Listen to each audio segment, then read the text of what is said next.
All right, here with Cole Hocker on the 2 days before Millrose Games. What are the feelings like, dude? Seems like maybe the best one yet. Yeah, no, it's like every year I swear they say it's the best field ever assembled, and every year it feels like it's true. And I think everyone's getting better, so every year it's a better field, and but especially this year, just with the amount of Americans makes it that much better, I think. Because it's one thing if you pull international talent for this race, and it's always going to be good, but the fact that I don't know what percentage of the field is American, but a lot of it, and I think no one's confident in picking someone to win. I don't think anyone would really be surprised either if almost anyone in that field won. So it just makes it a cool, very cool race. Yeah. I mean, I think as fans, it's really fun. Do you think about that as an athlete? Like, oh, I'm going against this guy, that guy. Like, do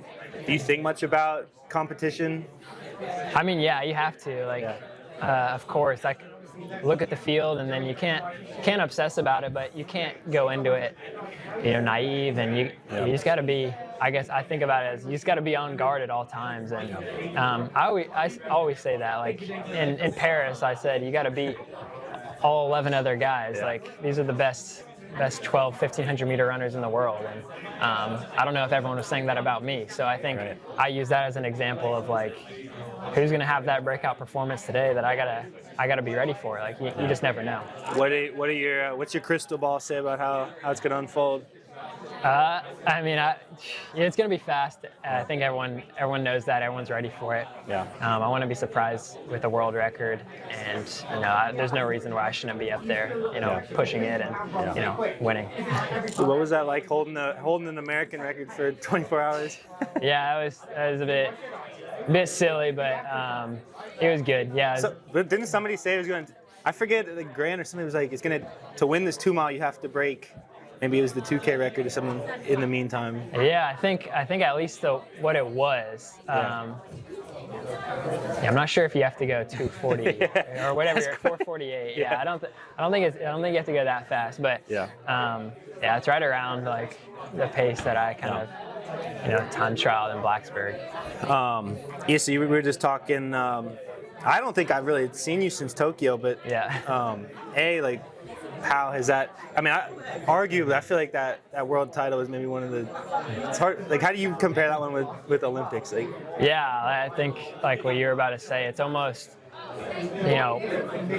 almost more impressive. I think from personally how I see myself as a runner, but at the same, it's impossible to just beat the whole Olympic atmosphere and what that race was, and the players going into it, the conversations, the stadium. That'll never. I'll be very surprised if that moment is matched in my career. Of course, maybe if it was at home. Exactly. Game. The stars are lining up where it just might be, but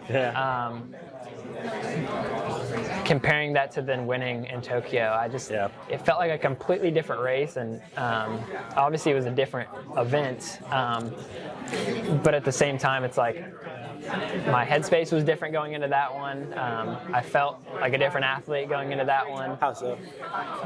It's just every season feels different, and I whatever it is, how I view myself and where I see my strong points and what races I've won that season, it just dictates how I go into a race. And I was confident going into both of them, but Tokyo especially, I feel like I guess the meet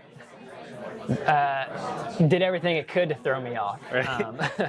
Is like how I'd put it, and being able to manage that and bounce back from that is something that was really hard, but also if that can't throw me off, then I feel like nothing can. That's right.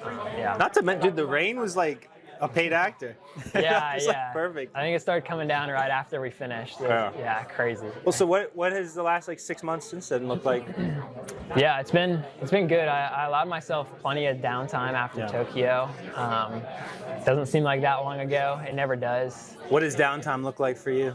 Yeah, well, I stayed in Tokyo or Japan for a week after, and just indulged in everything that they had to offer, and then just came home and just enjoyed not running for like 2 weeks, and then really allowed myself to ease back into it. As soon as I start running, I'm like tempted to pick it up, like try a 400, try to run fast, and just feel like I'm maturing as an athlete and getting back into it. And you got to be really smart about returning and avoiding injury and stuff like that. So, how do you look at 26 without there being like a major championship? Like, what are you? Yeah, Are you thinking about it? It's unique. Like, I feel like it's just kind of all of us athletes have an opportunity just to take big swings at things and see what happens. I mean, you could be prepping for a random meet in like May or whatever, and just if you're trying to run some record, and if you get it, then you don't have a U.S. team to make. Like, obviously, you want to do good at all these meets, but there's not as much riding on it. And there's contracts that ride on stuff like that, and it's really hard to not let your pocket kind of dictate what races you do. But I think this year there's more freedom and just racing the ones you want to race, and really going after some stuff. Do you have a big swing yet that you're thinking of? Or? I have nothing really concrete on the calendar, but I'm hoping to run a fast mile here in 2 weeks at Sound JDL. That'll be cool, bro. They put a bank on that thing. Yeah. I haven't seen it since So we'll see how fast it is. That's pretty close. Like, you can from Blacksburg. That's just down the road. I think, that one I can drive to. So that'll be good as far as the indoor season, but outdoor will also. I feel like there's plenty of opportunities this year with diamond leagues that I can do, and I mean, obviously they're not looking like the slams are coming back this year. I don't know if you would do them anyway, but does the diamond league something that you're interested in or looking at? Yeah, 100%. I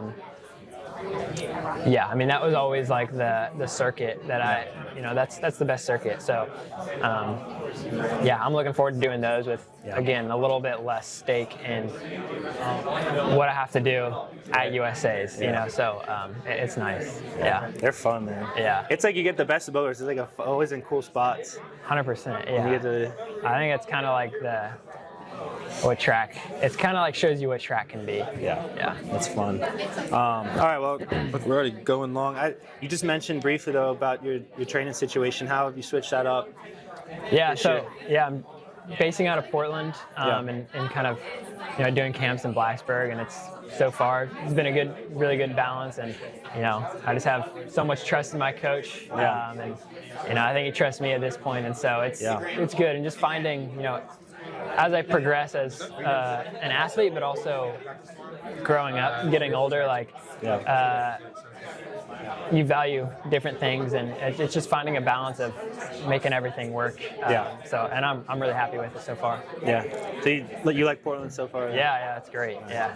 So the plan then would be before key builds, go back to Blacksburg. Pretty much. Yeah, we'll get that little 2,200 feet elevation training. That's right. Build a bunch of red blood cells. Yeah. Nice. Yeah. Well, very cool, man. I hope you have a blast out there this weekend. Appreciate it.